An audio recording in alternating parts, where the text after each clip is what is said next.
ladies and gentlemen. I'm pleased to once again have the opportunity to do a recorded video, this time with Fritz Rukens from KLM. And the reason for this is that Fritz will, unfortunately for the ULD community, be shortly hanging up his hat and doing the big retirement from KLM. So before this happened, I wanted to jump in and grab him. Fritz, of course, is sitting in his office in Amsterdam, and I'm here in Hong Kong. And for anybody who wants to guess, no, all those books behind me are not about ULD. So Fritz tells me he joined KLM an amazing 44 years and 3 months ago. So that, I think, alone deserves a round of applause. And he's done 21 years in ULD, which is also pretty amazing. Those of you who've been around ULD will know that Fritz has been a very, very regular participant in the annual first ULD UG and then ULD Care meetings, and has always been a huge contributor. And of course, KLM is a very big player when it comes to cargo and ULD operations with a huge global network. So, Fritz, can I throw the floor over to you and ask you to share a little bit about how it was that you first came to join KLM and what you've been doing through these 44 years? Yeah, I studied electronics a long time ago, of course. Then during my study, I thought, oh my God, I have to study my whole life if I stay in electronics. So I quitted my study and joined KLM as an administrative analyst, as they called it at that time. It was screening aerobills, so in cargo operation, of course, screening aerobills, prepare them for customs and customers, agents as well. And I did that for about a year. After a year, I went to the planning department, cargo planning, first the narrow body aircraft and later on the wide body aircraft, which were more interesting, of course, at that time. We operated already with two combis at that time, 13 pallets on 12 pallets, sorry, on the main deck, and maximum 9 on the lower deck, and 747. And they operated into New York, Montreal, Houston, Mexico, which was very interesting, of course, especially the multi-leg ones. It was in the very beginning of the combi operation. Later on, we had a maximum of 24 combis flying around the world, but that was 15 years later. After that, I became a specialist in cargo reservations for special cargo, so heavy, big ones, horse traffic, animal traffic, to make all the arrangements with authorities and planning in the aircraft and connection with the customers, of course, on the other end of the chain. After that, I went to back to the planning department, but now as a shift leader. I had at that time about 20 planners to steer around the world of planning. Was not as easy as today because all the IT developments we have in the late years was not there yet. So a lot of things went by hand still, in a paper and a pen. Reports were done on a typewriter, not on a computer. So long time ago. After that, I became a duty transit manager, so I was responsible during the shift for the whole cargo operation, including everything import, export, special loads, build up, breakdown, and whatever you think of in cargo.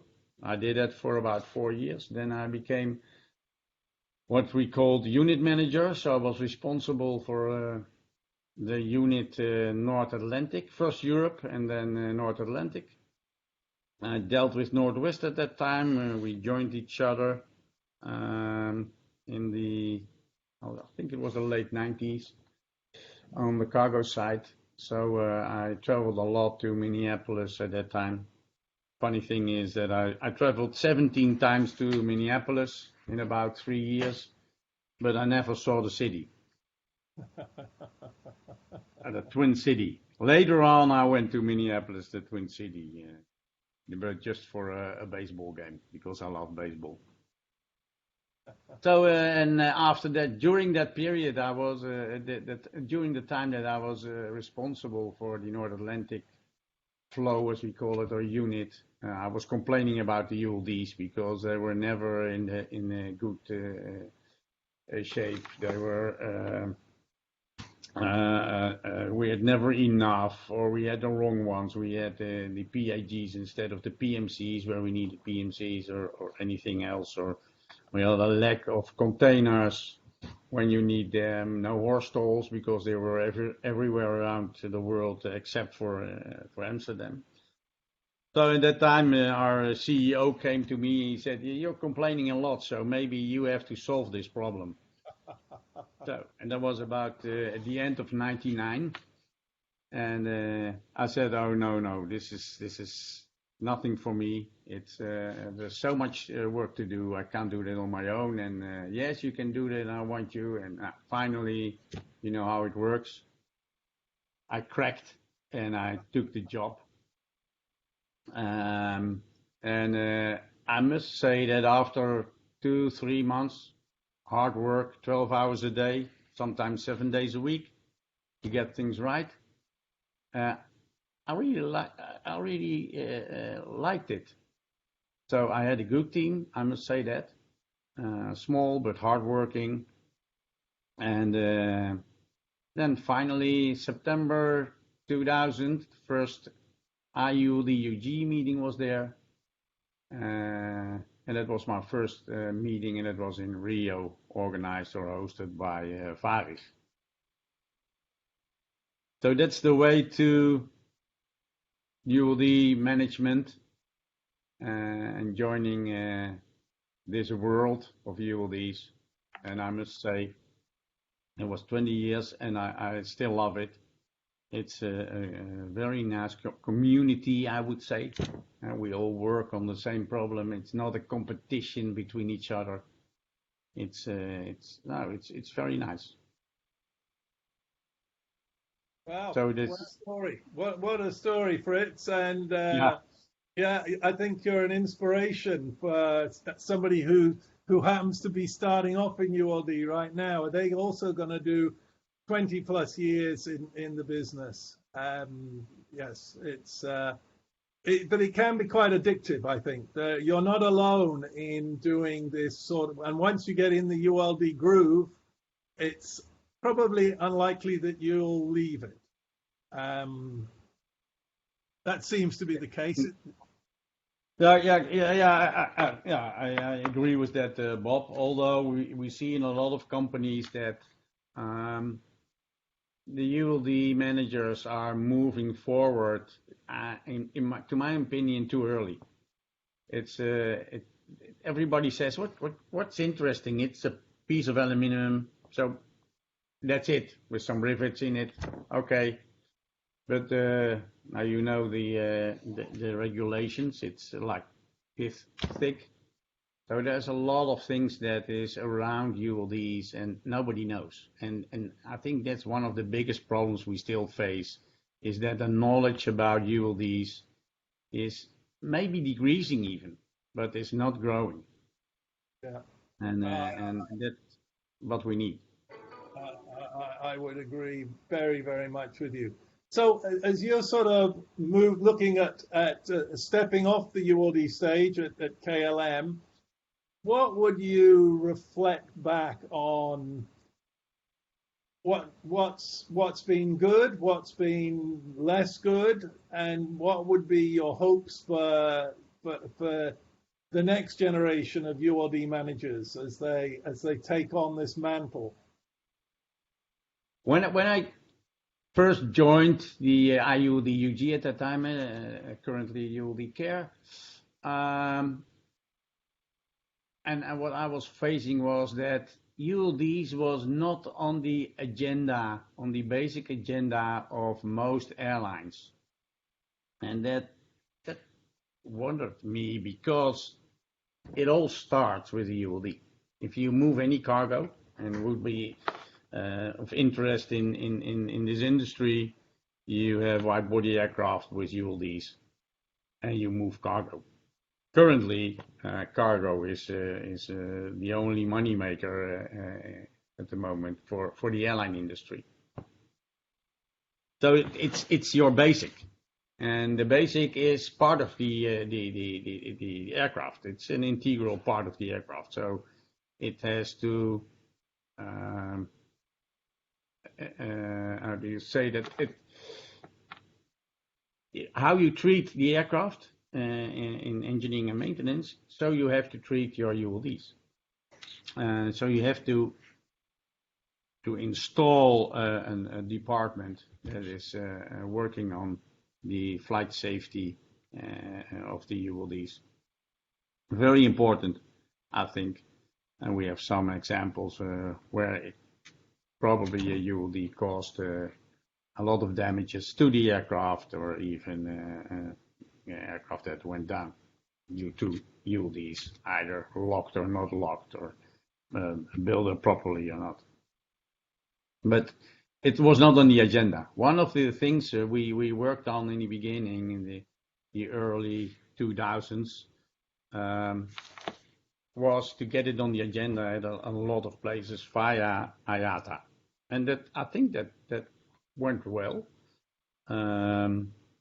Amazingly, ULDs was on the agenda of KLM.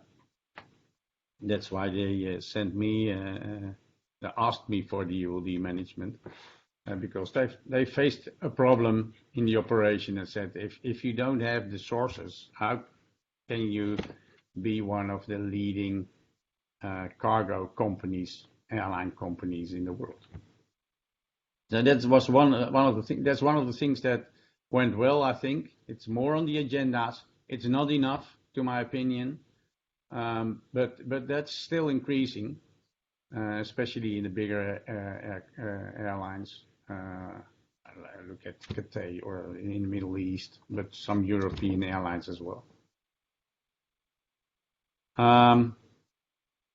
But it can be improved, Bob. Yeah. And any regrets? Any things that you wish you would have seen, but that have yet to get there? Yes. Any regrets is that one other thing I must admit, what went well the last 20 years is the weight of the ULDs. We decreased the weight amazingly. Yeah. You look at the pallet in 2000 was 125 kilos easy, just like a container, even over 100 kilos. Today we have containers, let's say around 50 to 55 kilos, pallets between 68 and 85 kilos. That's really good, because we are also facing, of course, the environment with the CO2 emissions, where we have to look at.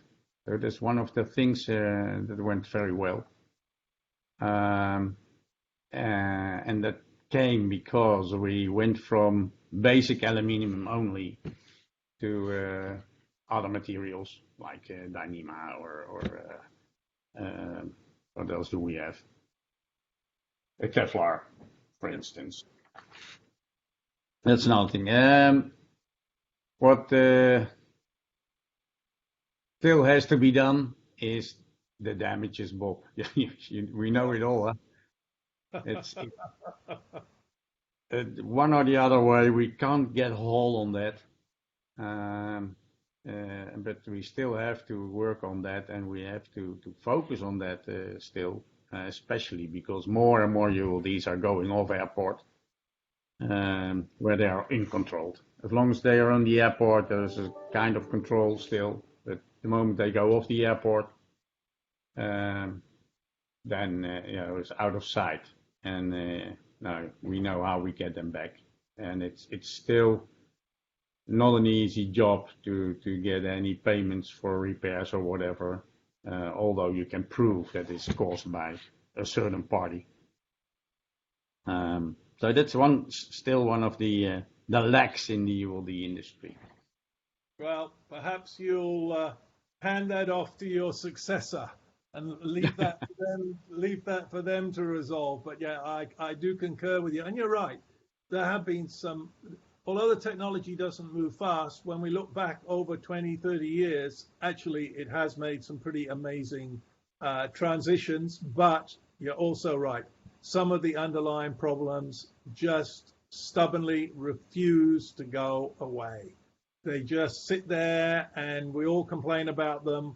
But anyway, Fritz, I'd like to use this opportunity to wish you the very best for your retirement years, but also to thank you very much for your very active participation in the IATA and ULD Care community. You've always been a great contributor to our discussions and our ambitions, and I think that's been remarkable.